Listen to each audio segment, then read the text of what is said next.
Right then lads, what is going on? Welcome to today's video, and in this one we are going to be ranking every single Titan subclass inside PvP and putting them on a tier list to see where each class stands in the lead up to Witch Queen. Of course, this is just my opinion, so feel free to disagree down below in the comment section. And before we go any further, just a quick reminder to hit like to support the content and subscribe if you have not already, and of course turn on those cheeky notifications. So my basis for ranking each class and where they will go on the tier list is as follows. We will factor in both 6v6 and Trials of Osiris. However, since 3v3 is inherently more competitive, the effectiveness of each class in that mode will bear more weight than how effective something can be in 6v6. For example, Burning MAUL, aka Middle Tree Solar Titan, can be very good in 6v6 with a specific build, example the Ashen Wake build, but in 3v3 it is frankly quite terrible, so it would not rank that high. But I digress, we are getting ahead of ourselves. To start off, we are going to be taking a look at the one and only Stasis Titan subclass, the Behemoth. Now, of course, when Behemoth first arrived on the scene, this thing was insane. Stasis was out of control, the super was unreal, the neutral game simply amazing. However, fast forward to 2022 and a spate of nerfs later, and it's not looking so hot. The super has been nerfed to near uselessness. Seriously, like, it's not too bad if you manage to get a big freeze off on a group and shatter them quickly, but if that doesn't happen, you are pretty much a sitting duck. The super is also in the tier 5 category, meaning that it takes the longest to charge. So the super is terrible, and it takes ages to get the super itself. Bad. But the neutral game remains impressive. Whisper of Rhymes and Chains remain exceptionally powerful, granting overshields and damage resistance respectively. The movement is also among the very best on any Titan class, between Cryoclasm Slide and Shiver Strike, as well as Howl of the Storm, which is also a very incredible technique that allows you to freeze onrushing opponents. So, it still has arguably one of the very best neutral games for both 6v6 and 3v3. After a lot of deliberation, I have decided to place Behemoth Titan at A tier. Yes, I know the super is really bad, but the neutral game is just that good that it kind of supersedes the bad, pretty much. And if the super was good, it would easily be S tier. So there it is, Behemoth Titan, A tier. So moving on, we're going to be doing Arc, Solar and Void top to bottom in that order. So that means we're going to start off with Top Tree Striker Titan, Code of the Earthshaker. A very exciting and dynamic subclass. With the latest patch, every single shoulder charge class got a huge movement buff, with the changes to how shoulder charge works. If you do not know, they increased the distance travelled and made it ready faster, combining to provide a huge burst of movement. You can use it at will, so long as you do not actually attempt to shoulder charge an enemy. Speaking of shoulder charging enemies, this buff to shoulder charge movement has come at a cost. Shoulder charge is no longer a one-hit kill at base. It would take some build crafting to achieve that, or basically just put on Peregrine Greaves and jump in the air and shoulder charge. They are dead, just like the old days. I think from a higher end player's perspective, these changes to shoulder charge will be seen as a net buff, but on the lower end it could be seen as a nerf to shoulder charge. So with all that in mind, the current state of shoulder charge, in my view, bumps Top Tree Striker up a notch or two.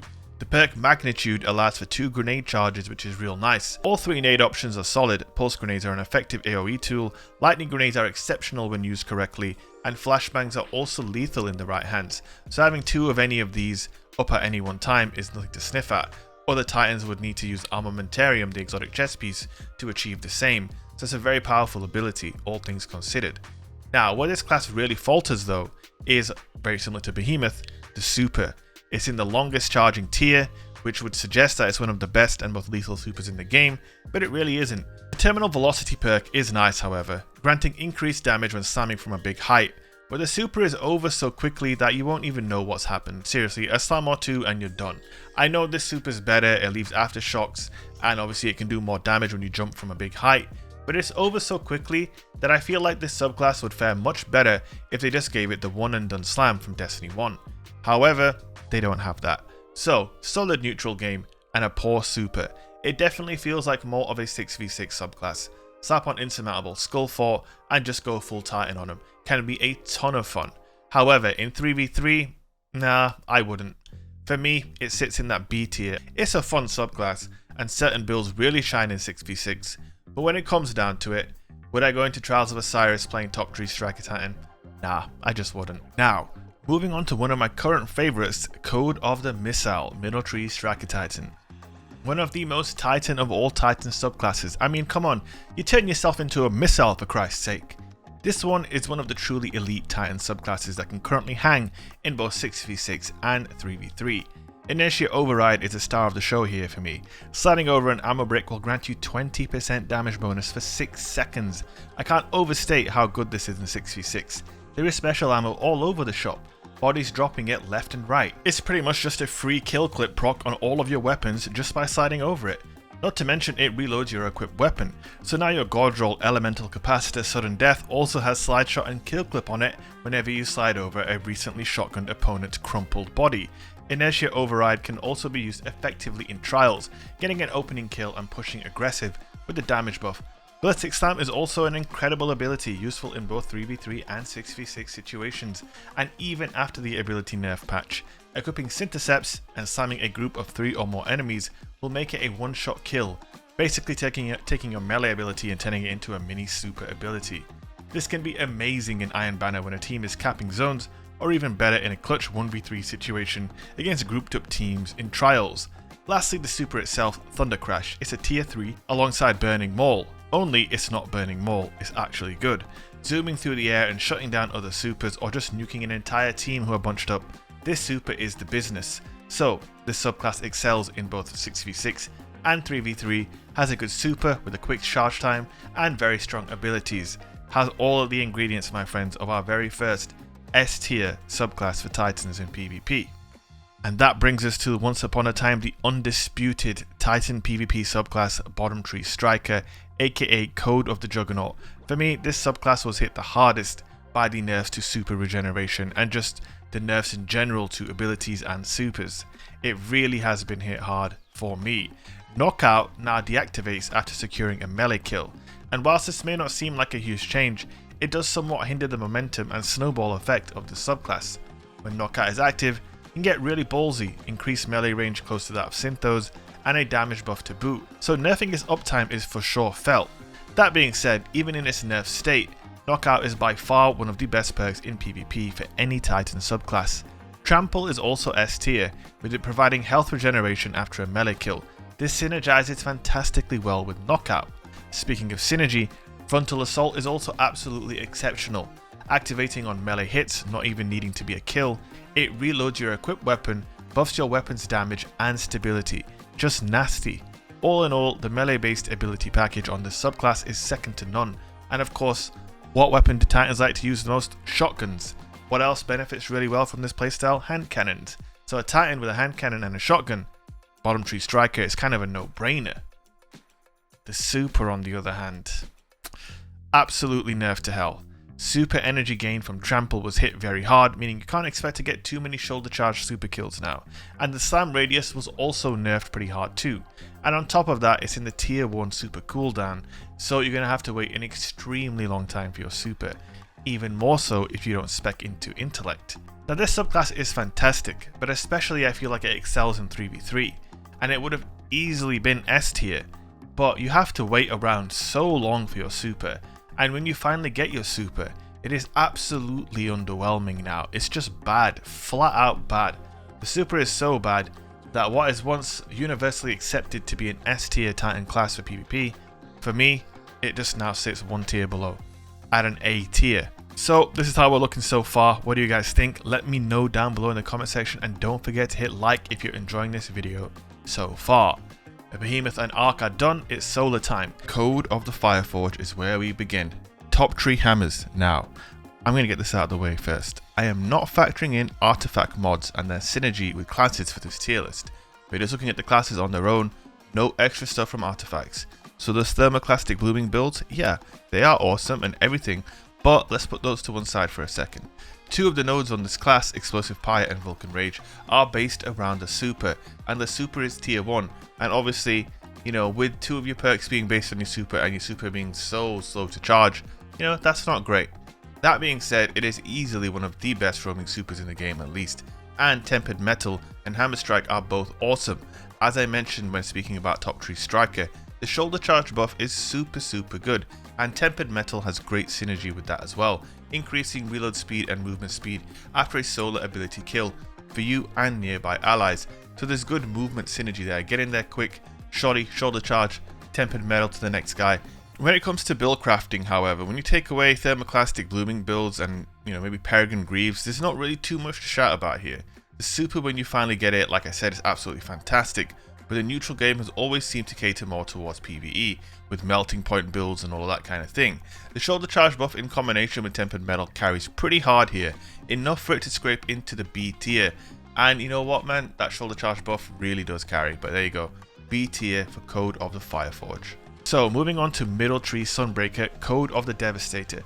For me, this subclass, flat out, gotta be honest with you, frankly, it's in a bad spot. It's too much of a one-trick pony. Yes, the Ashen Wake build is a ton of fun. Lobbing explosive fusions at people and having it insta-charge is really fun, but it's ultimately a gimmicky playstyle that won't realistically fly in a high-stakes environment like, say, Trials of Osiris. In 6v6 you can have a ton of fun with that build, but it's not top tier. The throwing hammer ability can be fun when you get it going. When you compare this throwing melee to something like Bottom Tree Goldie's throwing knife, well, the hammer just looks comical in comparison. This subclass is in need of a refresh in my opinion. The super is in tier 3, so alongside Thunder Crash in terms of speed to charge, but the super is an absolute meme. It's so hilariously bad. Have you ever tried the spinny move on this thing? You just end up making your own Titan dizzy whilst everyone else points and laughs, before you inevitably eat a Lawrence driver to the mouth mid-heavy slam animation. This super needs redoing entirely in my opinion. The hammer slam needs to be faster and have a wide OE, like imagine a ring of fire after slamming for example. Similarly, the light attack is so bad. You need to change them entirely to quick swings or something, I don't know. Solar 3.0 will maybe solve these problems, but as you can tell I am not a fan. D tier. And so on to Code of the Siegebreaker, my personal favourite and standout Solar Titan subclass for PvP. Bottom Tree Hammers is so powerful once you get the fire started. Soul Invictus is a superb perk for PvP. Solar ability kills heal you and leave deadly sunspots in their wake. Any nearby enemies need to start playing the floor is lava, or it's a wrap pretty much. When you go through a sunspot yourself, Sun Warrior kicks in, giving you a damage buff and gets to work on regenerating your abilities. The melee is also deadly, burning the enemy and anyone around him, and when you combine this melee with something like Syntheseps, very brutal. You punch one guy, he just disappears into a crisp of smoke, and anyone around him is burning real bad. It is so good. The neutral game is second to none. The super is also very good, and for once a Titan super actually deserves to be in the tier 1 slot. If I were to give a weakness to this class, it would be its viability in 3v3. It does require some setup to get going, and needing a grenade or melee pick in trials to get the best out of the class is pretty situational compared to other classes, but either way, it's very good. The area control that you'll get when you go on a spree, let me just break it down for you. You get Sun Warrior active, right, and you kill a guy like 15 meters away from you. Now there's a sunspot there. If anyone was holding his hand, they are now burnt. Do not hold his hand again, you are burning. If he dies, there's another sunspot. Every time you go through a sunspot, you get ability recharge and you get Sun Warrior again giving you increased damage. If you want to just stand in your own sunspot, you can fully regenerate your abilities back to full, almost negating the ability changes. It's just all in all a very deadly subclass. Like I said, in 3v3, it doesn't necessarily shine because there's a lot of setup involved and it can be quite situational. So, it can be a little bit on the edge on 6v6. It's a different story altogether. I would say it's up there with probably Middle Tree, Striker Titan as the best subclass right now for 6v6. It's very beasty. It's very good. It's A tier for me, no doubt about it. Alright, we're all done with Solar Titans, and this is how we are shaping up so far. Just one more element to go. What do you guys think of the tier list? How are we looking? Let me know in the comment section, and of course if you haven't already, hit like on the video and maybe subscribe. Soon to be buffed Void Titan classes are next. Now I know that Witch Queen is close, and these rankings for the Void Titans might not mean much in 20 days time. What you could pretty much do for my ratings from here on in is maybe assume that they'll go up a tier or maybe 2 tiers. We don't even know how it's going to work. I think all the subclasses will come together after Void 3.0, but at the end of the day this is a huge moment now. Before the light subclass gets to 3.0, in the old school setting, I'm ranking them one last time. Consider this a last hurrah for these subclasses because they may be no longer a thing after Witch Queen. Who knows? Not long to go now, only 20 odd days to find out. Top Tree Sentinel, Code of the Protector, my main subclass, Ward of Dawn plus me. Name a more iconic duo, I'll wait. But I'm not maining this subclass this season. Why? Well, Bungie have already stated that Ward of Dawn will be a tier 5 super after Void 3.0, so it'll basically charge as fast as Well of Radiance. In other words, it'll be the fastest charging super in the game after Void 3.0, which means Bubble is being separated off from the roaming Sentinel. This is going to be a godsend QOL change for us Bubble boys, but this season it's lumped in at tier 2 with middle and bottom Sentinel, and so you can no longer really control and influence the outcome of a game with the Ward of Dawn like you could before. What's the point of running Bubble in Trials if you aren't even going to get a Bubble most of the games?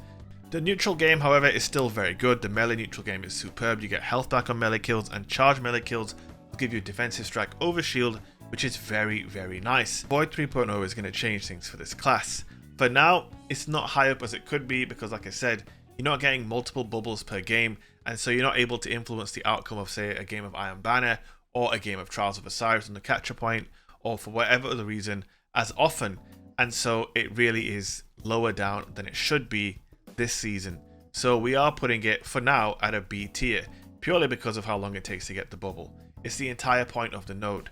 Post Witch Queen, this could easily be an A or even an S tier pick. Now moving on to Middle Tree Sentinel, Code of the Commander. I feel like Stasis really stole this subclass's shine back when they arrived, and they continue to do so even in their nerf form. In PvP pre-Stasis, this subclass was my go-to pick for area control and zoning. If I matched a team bunching up a lot, creating stale laning engagements where they're just team shotting, a well-placed suppressor grenade into the group would cause utter havoc thanks to the controlled demolition perk. It attaches void detonators to anyone tagged by a void ability, be it a melee or a grenade. Any follow-up damage will cause the detonators to explode, so this could be really, really effective. If they're all grouped up and they're all tagged and you throw anything else in there, it's kind of like the spark, but that will ignite the void explosion, and it can be very, very good against groups. And you can really expect this sort of playstyle to be expanded upon heavily with Void 3.0 in Witch Queen. The Super Banner Shield is quite unique also. Unlike the regular Sentinel top and bottom have access to, this grants you a huge void wall that provides you with better blocking ability, for example against a Chaos Reach or a Blade Barrage, and it also allows your teammates to shoot through it, granting them weapons of light whilst doing so. Its usage has hugely died down since Stasis, so right now for me, I'm going to have to put this at a C tier. I feel like that's kind of harsh. It could easily be in B tier, but because it's basically extinct in PvP right now, I'm going to give it a C tier. I expect this style of Sentinel to go up several notches, however, after Witch Queen. I can picture this being the throwing Sentinel Shield melee, where you're going to throw that at them and it's going to make them volatile, and then you're going to finish them off with your grenade for the void explosion. That's kind of what I'm picturing for Witch Queen. But yeah, for now, we're going to give it a C tier. Harsh, but listen, it had to be done. And last, but by no means least, my main subclass this season, Bottom Tree Sentinel, Code of the Aggressor. The main reason why I've been using this subclass, 2 words, Shield Bash. That's all there is to it. So, this subclass, in my opinion, has the best shoulder charge ability of the 3 for 2 reasons. 1, you can suppress enemies on hit with this thing, which is insane. I will add, however, the hit reg and application of the suppression can be inconsistent, but when it works, it is insanely, fabulously trolly. The movement boost itself, like I previously mentioned, is fantastic. However, I would go as far as to say, Sentinel's Shield Bash animation makes for a much smoother movement animation than the other 2. The reason for that is that it's just one clean, straight movement, whereas the Shoulder Charge and the Hammer Strike have an additional swing in their animations, especially when you are grounded, and they feel a touch clunkier. For me, this is the most mobile subclass for Titans in the game, better than even Behemoth's Titan. It has not 1 but 2 ways to suppress players.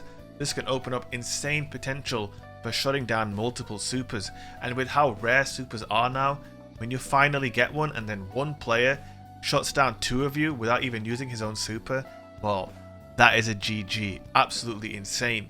It also has by far the best version of Sentinel Super, being able to throw out multiple throwing shields, which are far more useful than the melee attacks of the Sentinel Super, which have had bad hit registration since day 1 of D2. The other perks on the class are okay as well. Providing grenade energy on grenade kills is a nice reward for a nice play, and you also get increased super when getting kills while surrounded, which again is something I am not too unfamiliar with, let's just put it that way. For me, this subclass is an easy A tier. If it wasn't for the tier 2 super regen and the poor hit reg on melees, this would easily be an S tier subclass for me. And you can be pretty sure that post Witch Queen, whatever happens to this style of Sentinel Titan is going to be S tier, I guarantee it. But there it is guys, this is my tier list in full. Thunder Crash sitting at the top, that may surprise some of you, but I think overall it is the best performing subclass for Titans right now in both 6v6 and Trials of Osiris, and for that reason it sits at the top at S tier. And below that, I think these are 4 of the very best options. You've got Behemoth, bottom tree Striker, bottom tree Sentinel, and bottom tree Sunbreaker. Bottom trees on top. Doesn't really make sense. In the B tier, we've got top tree Striker, top tree Shoulder Charge. Honestly guys, if it wasn't for the buff to Shoulder Charge, you could probably see both of these subclasses go down a notch into the C tier. That easily could have happened, but I'm kind of giving them a little bit of a boost because like I said, I'm a huge fan of that change to Shoulder Charge, and movement is king in PvP, and these subclasses have fantastic movement now. And so yeah, that is why they see some movement up to B tier above from what they probably would have been C or even D tier subclasses before that change. Now, my favorite Ward of Dawn is in there at B as well, B for bubble anyone, but I think the reason for that, I already went over it. The super just takes too long to arrive at this moment, but you could easily picture bottom tree Sentinel and top tree Sentinel and even middle tree Sentinel, whatever they become, you can easily imagine they may well be S tier by the time Witch Queen comes around. But this is how we're shaping up guys. What do you think of my Titan PvP tier list? Let me know down below in the comment section. If you enjoyed the video, let me know. Leave a like, comment, subscribe. This one took quite a while to put together, so I hope you enjoyed it. And if you want to see more stuff like this from me in the future, let me know down below in the comment section. DFP out. Much love.